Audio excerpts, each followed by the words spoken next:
Over the last 3 years, through my research and direct work with boards across the country, I've developed and began applying this framework that you see here for encouraging board members to bring their highest level of skill to the organization's most challenging strategic issues. This framework is made up of 10 elements that seek to answer 10 strategic questions. And I want to break these down for you uh, as we go through them. At the center of this framework are two essential questions. What is needed in our community, and what does the public expect of us?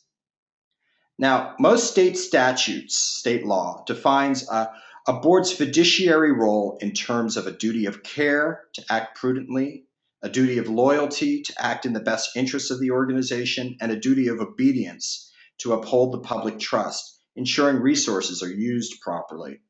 Pretty serious stuff that's not always the centerpiece of board conversation or concern.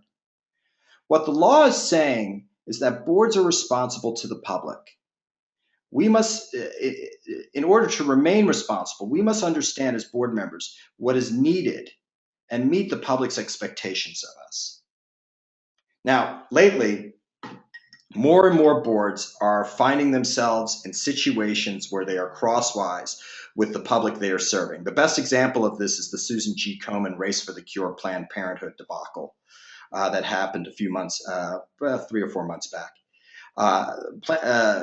Susan G. Komen moved ahead with a plan to defund Planned Parenthood, not recognizing how their hundreds of thousands of supporters would react. Now, you add social media into the mix, and they had an uprising on their hands.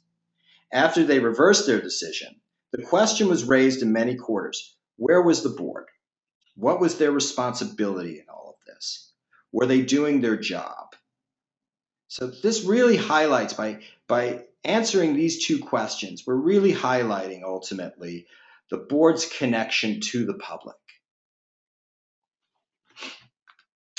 On the positive side, when boards answer these two questions, they take advantage of their greatest strength and the real source of their power to create positive change. According to board historian Peter Dopkin Hall, trustees are boundary spanners for whom board service joins private and public values. They exercise dual roles as managers of internal cultures and the external environments of the entities they serve, and as such, are strategically suited to have a broadly transformative influence on the world which they are a part. Now, I don't know if I'm a geek because I read work by board historians and such, but I just love this quote, and I feel like this is one of the best descriptions of really what is at the core of the board's role and the board's job description. In the next slide, I'm going to focus on 4 ways boards discuss their mission, but in order to do this effectively, they have to explore the answers to these 2 important questions. What is needed in our community, and what does the public expect of us? Not long ago, I facilitated a board retreat for a statewide association of providers of disability services. And one of the key board development issues they were facing was succession. Veteran board leaders with a long track record in the field were deeply engaged in the association's work and felt that the newer board members were inexperienced and lacked the influence needed to guide the organization forward. The result was that a small group of people made all the decisions, while a growing majority of the board did not feel they had much to contribute ultimately, or much of a say in the direction of the organization.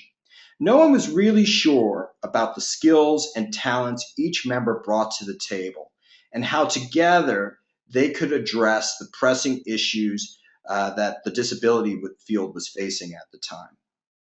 At the retreat, I got them to work on what I call this piece here, the mission core. This wasn't about writing a mission statement, but about having discourse around key elements that makes up the organization's purpose. Members worked together to discuss the organization's driving passion, the people the organization wanted to affect, the impact they promised to deliver, and the principles that they chose to that guide how they will act.